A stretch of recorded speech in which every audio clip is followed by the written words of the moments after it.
Does science support the idea that we broadcast with our thoughts and feelings and create our own reality? Well, we're going to talk about that today. This is Tom Kieran with the Be Something Wonderful studio of Higher Consciousness in San Diego, California, where we help you level up and become the best version of yourself. Welcome back, guys. Welcome back to another episode of Going Quantum. Today, I want to talk about broadcasting our thoughts and feelings to the quantum field. So we talked about the quantum field in quantum physics a little bit, that we're made of atoms, that these atoms are made of subatomic particles, that these subatomic particles, electrons, neutrons, photons, are made of energy at the very smallest particle. And this energy is like quanta. Yeah? And we also talked about how these electrons, this energy, appears in a wave-like form until it is observed, or attention is put on it by the observer. And then it becomes a particle. So it can be a wave or a particle, and it exists in that quantum field of potential possibilities, that quantum field of infinite possibilities, until attention is placed on it, until thoughts and feelings of an observer is placed on it.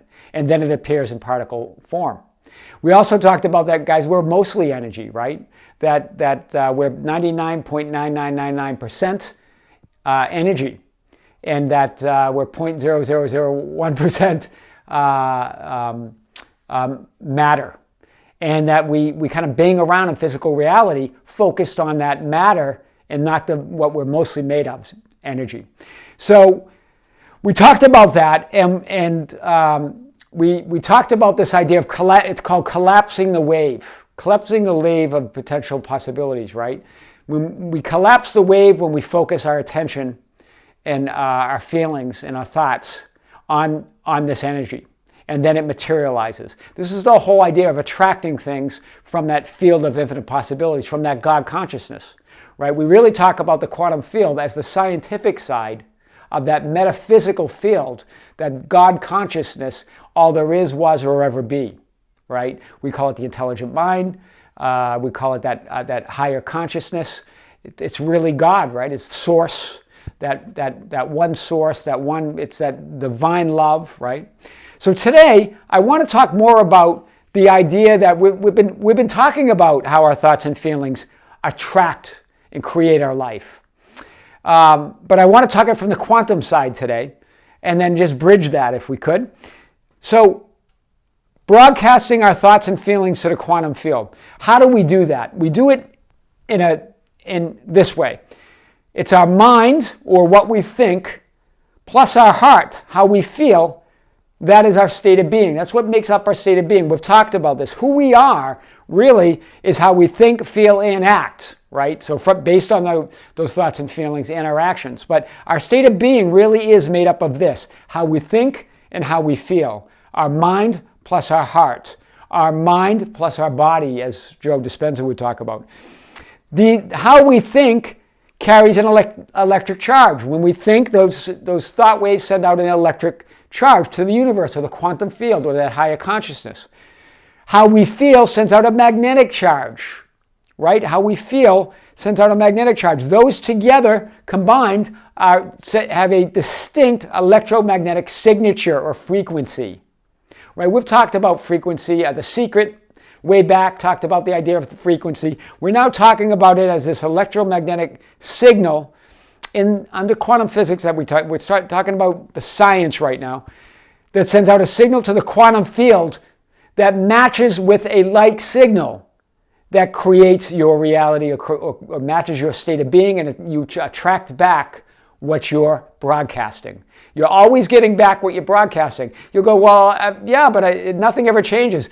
It's always changing. You're just attracting, it's changing into the same thing. Right? You can't see the difference, but it's the new you who's the old you. Right? If your thoughts and feelings don't change, you don't change. And what you're attracting in life doesn't really change. Okay? So I did a little diagram, guys, if you can see this. This is you thinking of money, but feeling poor, feeling lack, right? Doubting it, right? You're thinking about winning the lottery or getting a raise or whatever it is, or starting your own business, being really successful. You're thinking of what it would be like to have a lot of money in the bank, but you're not feeling it in the gut level or in the feeling level, the body level, the heart level, as we talk about here. You're feeling poor. You're feeling lack. You're feeling poverty. You're not coherent with your thoughts, your mind, your electric charge, and your body or your heart or your magnetic charge. So you're sending an incoherent signal out to the quantum field. Joe uses the example of a laser, and the signal that a laser sends out is very coherent. So you want to be like a laser. Whoom.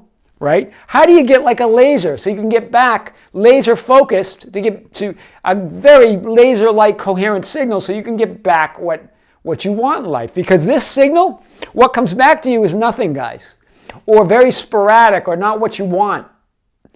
Right? You're all over the place. Your signal is not lined up. However, this is you down here. If you get your thinking of money, that intention lined up with the feeling of abundance. Now you're feeling it, right? Now you're combining your mind or how you think, the intention. You're very intentional about it with the feeling of abundance. This is a coherent signal, as you can see here, that you're sending out to the quantum field. That electromagnetic signal, that frequency will match that wealthy you, and that's what you'll bring back. It's like a laser focus. It has to. It's law, right? It's not only universal law, it's quantum law, right? And what does it take? What does it take for you to do this? Elevated emotions. Use those elevated emotions.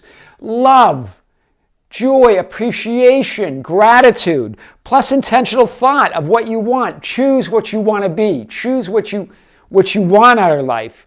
Intention. We talked about this in our other episodes on the metaphysical side with reality transurfing and Neville Goddard and his way. But this is the science, guys. Intentional thought, that creates a new state of being. That creates the wealthy you. It doesn't really create it in the sense that it's already out there, because this field is infinite. That's why they call it the field of infinite possibilities. The God consciousness. It creates everything. It has every you from past, present, and future. All potential yous as well. So you can be anything, and if you can get lined up, if you can really get heart coherence, right? Thought and heart coherence, and send out a coherent signal.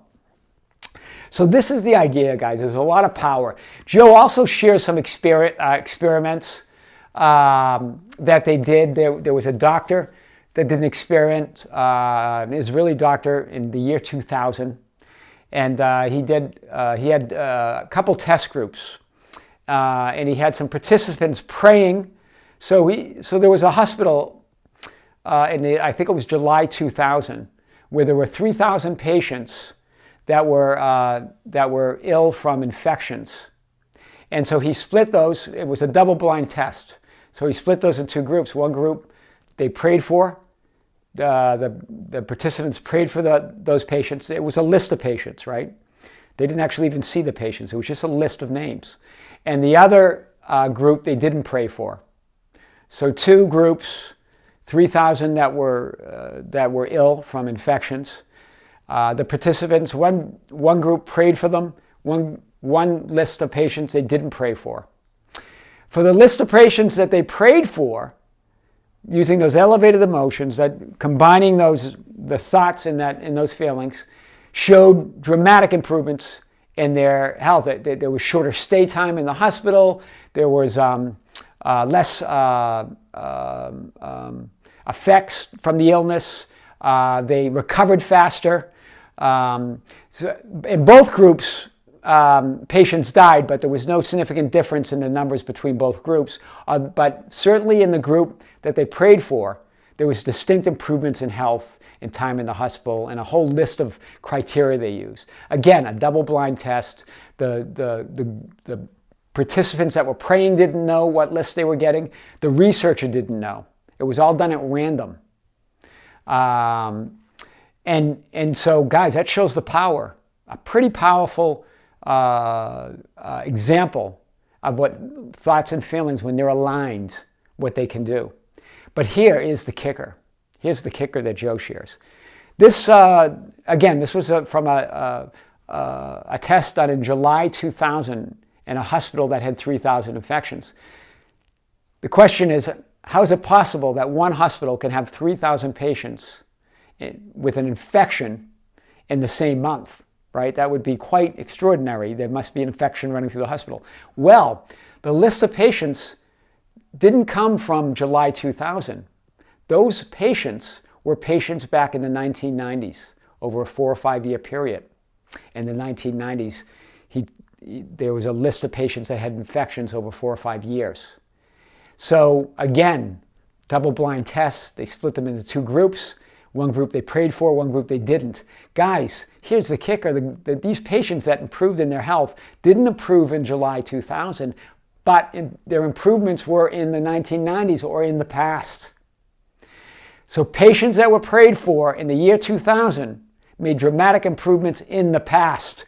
This shows you, this is a good example. This points to the idea that this interconnection, this entanglement, is in time, and where there's no time and no space, that there's no past, present, and future. It's all now, and that we are all connected. Pretty amazing. You can look that up under Joe Dispenza. He does a nice little description of this test if you want to learn more about it. Kind of gives you the chills. It's cool stuff. But guys, whatever it is, science is showing this connection. The metaphysical side showing the connection, and I know you feel this connection, so there's a lot to this. We're going to explore this more with more series of Going Quantum. That's it for our Quantum today. This is Tom Kieran with the Be Something Wonderful studio of Higher Consciousness in San Diego, California, where we help you level up and become the best version of yourself. Guys, don't forget to hit the subscribe button. That's me with a caricature of me. And then also hit the notification button, the bell, so you never miss a video. And like the video and comment. That's how we get our message out, yeah? Until next time, this is Tom. See you soon.